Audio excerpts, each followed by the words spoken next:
बच्चे कहीं नज़र नहीं आया। नज़र नहीं आने के कारण पास पड़ोस में कहीं किसी के घर खोजबीन किया गया, उसके बाद कहीं नज़र नहीं आने के कारण पूरा सभी लोग एक साथ परिवार के लोग, गाँव वाले लोग ढूँढने में लग गए। ढूँढते-ढूँढते इस कुआँ के पास अचानक पहुँचा तो यहाँ देखा कि बच्ची का जो शव है वो तैरती हुई पानी में नज़र आई। नाबालिग जो बालिका है उसको चोटी चोरनी बोलते थे और कई बार उसको ये सब बातें बोला जा रहा था। तो ये चीज़ जो है उसमें एक पर्सनल ग्रज उसमें उत्पन्न हो गया था। और जो मृतक है करण, जो लड़का जो 4 साल का है, उसने भी कल इसको चुट्टी बोला।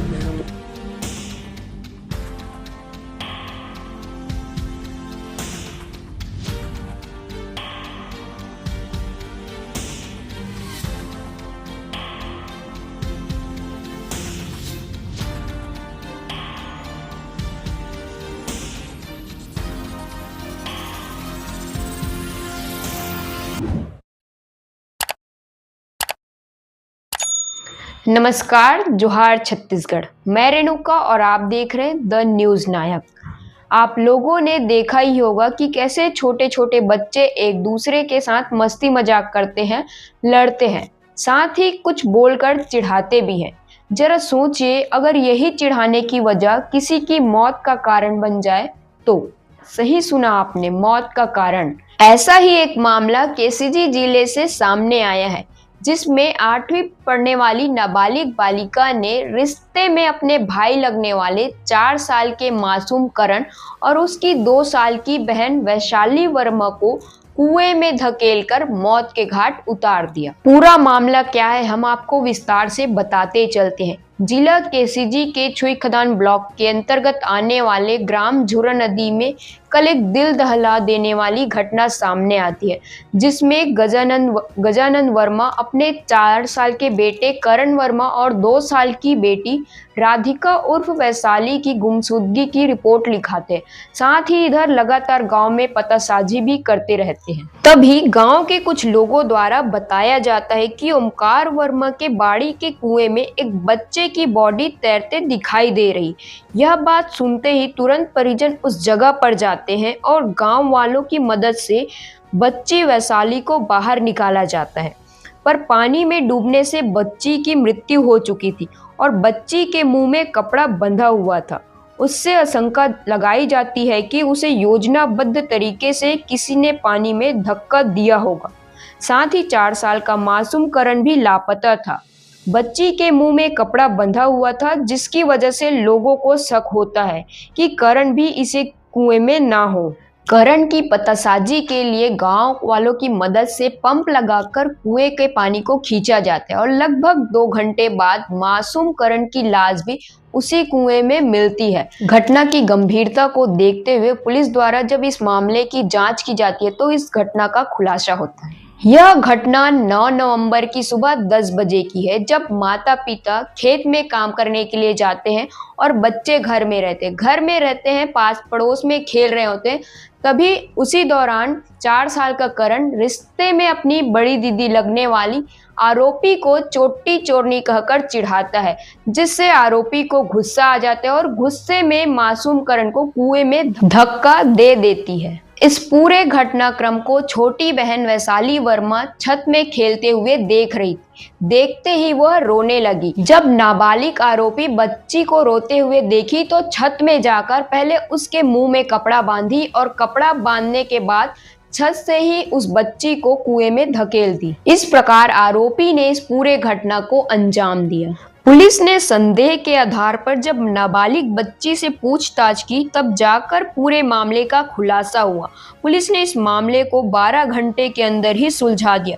पूछताछ में बच्ची ने अपना जुर्म कबूल कर लिया। इसके साथ ही पुलिस ने बच्ची को बाल सुधार गृह भेज दिया है। वर्तमान समय में देखा जा रहा है कि इंसानों को अपने गुस्से पर काबू नहीं रहता। छोटी छोटी बातों को लेकर आजकल छोटे छोटे बच्चे भी आवेश में आकर बड़ी बड़ी हत्या जैसी घटनाओं को अंजाम दे रहे हैं। इन सब घटनाओं को देखकर तो यही लगता है कि इन बच्चों को ठीक से नैतिक शिक्षा नहीं मिल पा रही है। खास करके माता पिता और गुरुजनों दिनों से हमारी टीम द न्यूज नायक की यही गुजारिश है कि बच्चों को नैतिक शिक्षा से जोड़े ताकि आने वाले समय में ऐसी घटनाओं में कमी आए। मैं रेणुका, ऐसी और जानकारियों के लिए आप हमारे चैनल द न्यूज नायक के साथ बने रहें। अगर आपको हमारी खबरें अच्छी लगती है तो चैनल को सब्सक्राइब करें और लाइक शेयर कमेंट करना ना भूलें। कल का बात है ये, कल 11 साढ़े 11 बजे का लगभग ये बात है। तो सब अपने अपने काम में जुटे थे, खेती बाड़ी का दिन है। उसका दादी था, वो घर में कुछ काम करने के लिए जुड़ गया था। तो उसके बाद मेरे को पता चला, मैं इधर गया था बाइक से, मैं भी अपना नाती को रखा था साथ में और रो रहा था। मैं कि चलो घर, मेरा भी स्वास्थ्य ठीक नहीं है, कि चलो घर आराम करते हैं।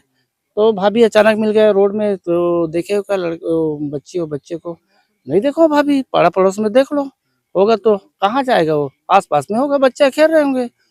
उसके बाद मैं चले गया, मेरा स्वास्थ्य भी ठीक नहीं था। उसके बाद थोड़ी देर के बाद वो समलिया नाम का लड़का मेरे को फोन किया कि भैया कहाँ हो आप? मैं अपने घर पे हूँ। घर पे हूँ तो क्या कर रहे हो भैया, जल्दी आओ आप, कुआं में बच्चे गिर गए हैं। गिर गया तो हड़बड़ा के आया मैं, मुंह कान कुछ भी नहीं धोया, चलो एक किक मारा गाड़ी को, सीधा आके देखा तो लड़की वहाँ उबली हुई थी, खत्म हो गया था मतलब। तो उसको मैं लकड़ी वकड़ी जुगाड़ करके, रस्सा उससे जुगाड़ करके, ग्रामीण से मदद मांग के, एक कौशल नाम का जो लड़का है उनसे बोला उतरो बेटा, उतर के इसको देखो क्या है, निकालो। तो निकाला तो उसका मुंह में रुमाल बंधा हुआ था। उसके बाद मैं कंफ्यूज हो गया था, भाई लड़की पेशाब कहाँ, वो बच्ची कहाँ पेशाब करूँ, उसको हौस नहीं है पेशाब करने का कि मैं किस जगह में कर रहा हूँ, और रुमाल कैसे बांधेगा। मेरा दिमाग थोड़ी देर के लिए पागल हो गया। लड़की तो मिल गया, अब एक लड़का भी गायब है उनके साथ में, वो भी लगभग 3.5 साल का है। अरे बोलो, फिर कुछ आदमी को आसपास में लगाया, इसके मतलब इसके साथ थोड़ा इस टाइप का हादसा हुआ है, कोई बांधा उंधा होगा तो सांस कहाँ से लेगा, कैसा वो किस टाइप का काम करेगा, तो वो बोलेगा कैसा, हम चिल्लाएंगे तो बोलेगा कैसे। और तो वो सुन रहा है लेकिन वो तो बोल नहीं सकता ना, क्योंकि इसका भी बंधा हुआ है, हो सकता है उसका भी बांधा ही होगा।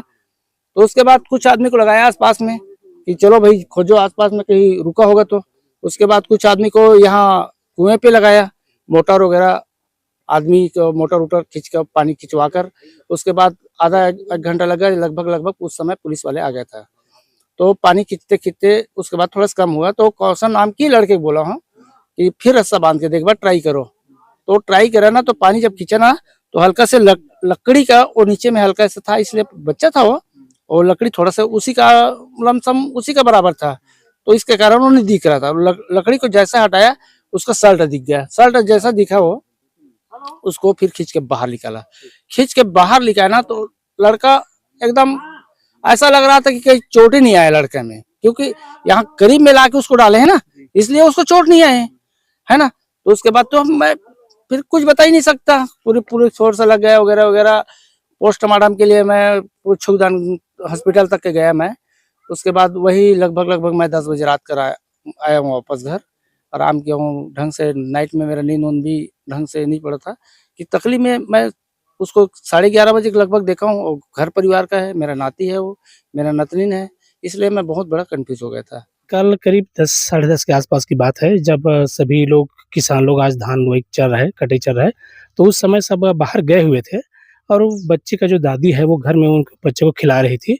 कुछ कारणवश उनकी दादी इधर-उधर चली गई, उसके बाद से 1 घंटे करीब दोनों बच्चे कहीं नज़र नहीं आया। नज़र नहीं आने के कारण पास-पड़ोस में कहीं किसी के घर खोजबीन किया गया, उसके बाद कहीं नज़र नहीं आने के कारण पूरा सभी लोग एक साथ परिवार के लोग, गाँव वाले लोग ढूँढने में लग गए। ढूँढते-ढूँढते इस कुआँ के पास अचानक पहुँचा तो यहाँ देखा कि बच्ची का जो शव है, वो तैरती हुई पानी में नज़र आई।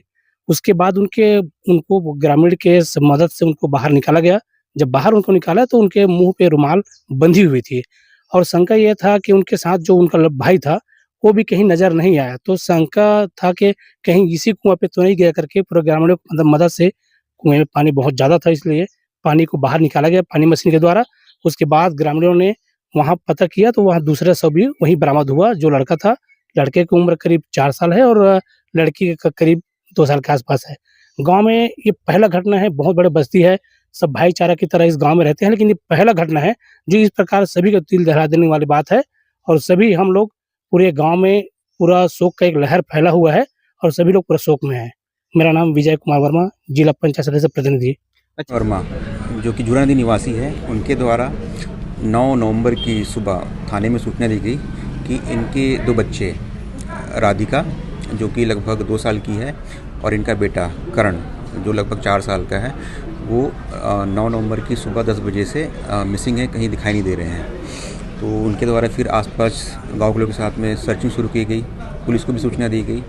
तो जो वर्मा परिवार है, उनका जो परिवार वर्मा परिवार, उसका जो कुआं है, जब लोग वहाँ जाके देखे तो वहाँ पर उनको अपनी बेटी जो है राधिका, उसकी लाश दिखी। तो फिर वहीं गांव के लोगों के सहयोग से बॉडी को बाहर निकाला गया पुलिस की उपस्थिति में ही, और दिखाया गया तो बॉडी पे उसके चेहरे और मुंह पर कपड़ा जो स्कार्फ होता है वो बंधा हुआ था। फिर जो उनका जो बेटा है उसकी भी खोजबीन शुरू की गई, वो भी कहीं आसपास दिखा नहीं, तो संभावना व्यक्त की गई कि शायद वो भी कुएं में ही होगा। तो कुएं में फिर गांव के लोग ही वहाँ पर जा कर के अंदर जा कर के पानी के अंदर चेक किए, तो वहाँ पर भी उनकी बेटी जो है करण, उसकी बॉडी मिली। फिर बॉडी को बाहर निकाला गया और जो भी हमारी विधि सम्मत कार्रवाई होती है उसमें मर्ग कायम करके मर्ग पंचनामे में कार्रवाई की गई, और संदिग्ध पाए जाने पर हमारे द्वारा इसमें अपराधी पंजीबद्ध किया गया अंडर सेक्शन 1031 BNS। और फिर हमारे द्वारा कुछ फॉल प्ले की संभावना होने ऐसा हमको एहसास हुआ, तो फिर हमने पूछताछ की, आसपास लोग पूछताछ वगैरह शुरू की, तो हमें इसमें एक नाबालिग बालिका है उसका इन्वॉल्वमेंट मिला, और उसने अपने जुर्म को कबूला है। और इसमें जो भी विधि सम्मत कार्रवाई होती है हमारे द्वारा की जा रही है, और जल्द ही विधि संगत जो बालिका है उसको माननीय किशोर न्यायालय में पेश कर आगे में कार्रवाई की जाएगी। सर, मोटो ऑफ क्राइम क्या है? मोटो ऑफ क्राइम ये है कि जो नाबालिग जो बालिका है उसको चोटी चोड़नी बोलते थे, और कई बार उसको ये सब बातें बोला जा रहा था। तो ये चीज़ जो है उसमें एक पर्सनल ग्रज उसमें उत्पन्न हो गया था। और जो मृतक है करण, जो लड़का जो 4 साल का है, उसने भी कल इसको चुट्टी बोला, तो इसी बात को लेकर के वो तत्कालिक रूप से आहत हुई और कुएं में धक्का दे करके इसने हत्या की है। सर, घटना का समय क्या था और लाश कब बरामद की गई? घटना का समय लगभग रहा है 10 बजे से 11 बजे के बीच, और जो बॉडी मिली, लड़की की बॉडी मिली है, वो लगभग 12:30 साढ़े बजे के आसपास मिली है। और जो लड़का है, क्योंकि उसको ढूंढने में टाइम लग रहा था, तो लगभग 2 से 2:30 बजे के बीच उसकी बॉडी मिली है।